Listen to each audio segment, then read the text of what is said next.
സമസ്ത ലോകഹിതാർത്ഥം ഭഗവാൻ സ്വയം മരിക്കാൻ തയ്യാറായി. അതിന്റെ പേരാണ് ആത്മാഹുതി.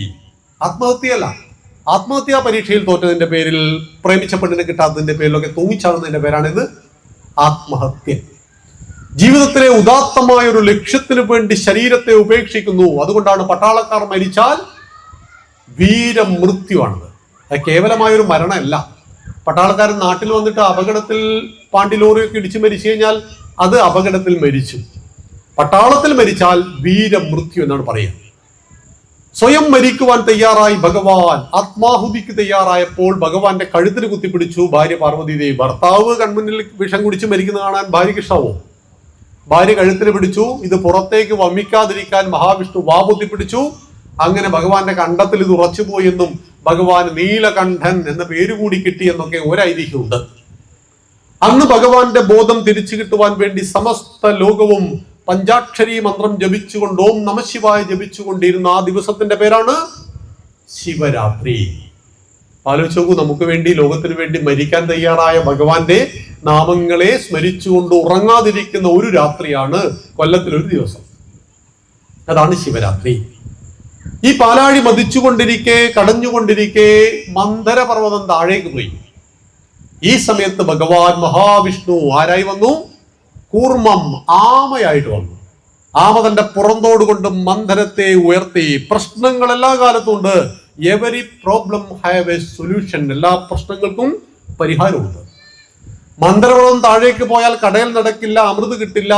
അപ്പോൾ മഹാവിഷ്ണു പെട്ടെന്ന് തന്നെ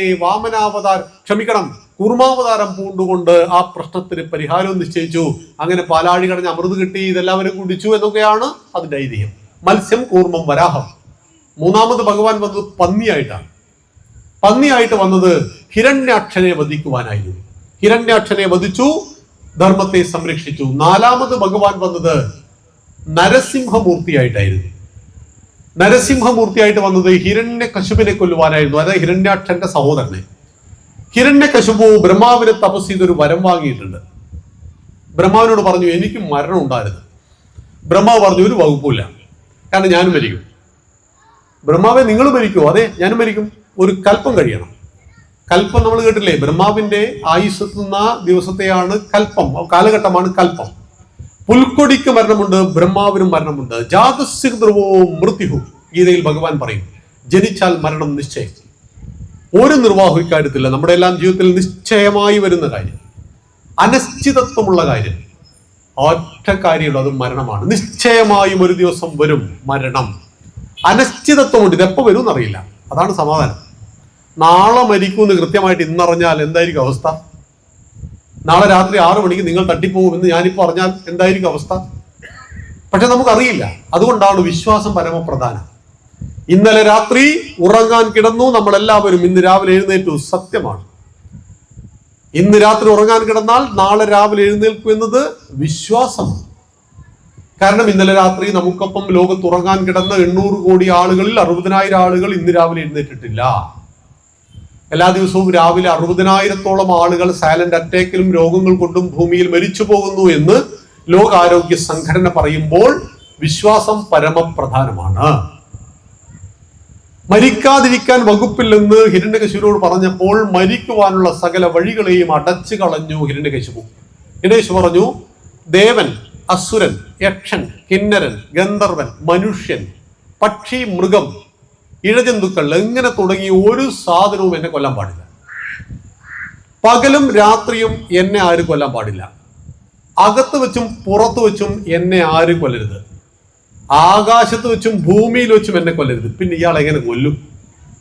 ഇയാൾ എങ്ങനെ മരിക്കും? എല്ലാ വഴികളും ഞാൻ അടച്ചു എന്ന് അഹങ്കരിച്ചു കൊണ്ടിരിക്കവേ ഇദ്ദേഹത്തിന്റെ ഭാര്യ ഗർഭിണിയായി. കയാതുവിന് 6 മാസം ഗർഭമുള്ളപ്പോൾ കയാതുവിനെ തട്ടിക്കൊണ്ടുപോകാൻ ദേവന്മാർ പ്ലാൻ ചെയ്തു. കാരണം അവരവിടുന്ന് സ്കാൻ നടത്തിയപ്പോൾ ആൺകുട്ടിയാ.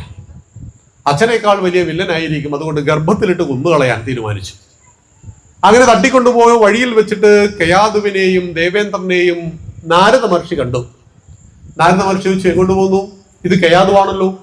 കാര്യങ്ങൾ പറഞ്ഞപ്പോൾ പറഞ്ഞു, എങ്കിൽ കയാതുവിനെ ഞാൻ കൊണ്ടുപോകും. കയാതുവിനെ നാരദ മഹർഷി ആശ്രമത്തിലേക്ക് കൊണ്ടുപോയി. അദ്ദേഹം കറക്കൊക്കെ അവസാനിപ്പിച്ചു. രാവിലെ എഴുന്നേറ്റ് കയാതുവിനോട് കുളിച്ചു വരാൻ പറഞ്ഞു. കയാത് കുളിച്ചു വന്നു, വിളക്ക് കത്തിച്ചു വെച്ചു. വിളക്ക് കത്തിച്ചതിന് ശേഷം ഓം നമോ നാരായണായ ഈ മന്ത്രം ഇങ്ങനെ ജപിക്കാൻ തുടങ്ങി. നാരായണന്റെ കഥകൾ പറയാൻ തുടങ്ങി. കയാതു അലസയായിരുന്നു, ഉറങ്ങാൻ തുടങ്ങി.